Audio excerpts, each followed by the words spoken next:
બોટાદના ગરડામાં Congress ward number 4ના કોર્પોરેટર રમેશ રાઠોડ પર જીવલેણ હુમલો થયો છે। કોર્પોરેટર રમેશ રાઠોડ રિવરફ્રન્ટ પર વોક કરતા હતા ત્યારે 3 થી 4 શખ્સોએ લોખંડના પાઇપથી હુમલો કર્યો હતો। કોર્પોરેટરના બંને પગે ગંભીર ઈજા પહોંચતા સારવાર માટે ભાવનગર લઈ જવાયા હતા। રમેશ રાઠોડને અગાઉ કનુભાઈ નામના શખ્સ સાથે ઝઘડો થયો હોવાથી તેની વિરુદ્ધ રમેશ રાઠોડે ફરિયાદ દાખલ કરી હતી।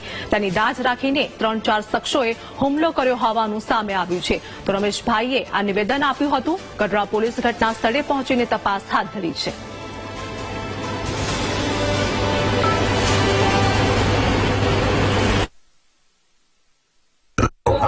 કન્ના ચાવડાનો છોકરો કરીને છે એ હાલવા ગયો તો એટલે એને સીધો રિવરફ્રન્ટ ઉપર ઓલી જે ડિવાઈડર છે ઉપર બેઠા હતા, આવીને સીધા હાલ્યા તો પગ ઉપર પાઇપ થયો એટલે પગ ભાંગી ગયો હતો। પછી બીજા 2 છોકરા છે 3 થી 4 વ્યક્તિ હતા અજાણ્યા। એક છોકરાને તો ઓળખું છું કન્ના ચાવડાને, 2 પગ પકડી અને માથામાં મારવાની કોશિશ કરી।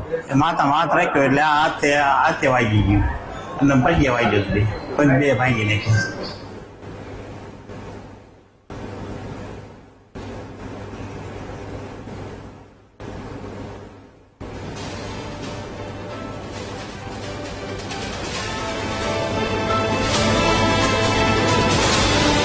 તો વાત કરીએ કે ઘટના અંગે જેમાં રમેશ રાઠોડ પર 3-4 શખ્સોએ જીવલેણ હુમલો કર્યો હતો। હુમલાની આ ઘટના જેમાં તેમનું નિવેદન પણ સામે આવ્યું। કનુભાઈ નામના શખ્સે અદાવતમાં હુમલો કર્યો હોવાનું તેમનું નિવેદન છે।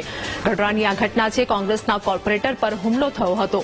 વોર્ડ નંબર 4ના કોર્પોરેટર પર હુમલો થતા તેમને સારવાર માટે હોસ્પિટલ ખાતે લઈ જવામાં આવ્યા હતા।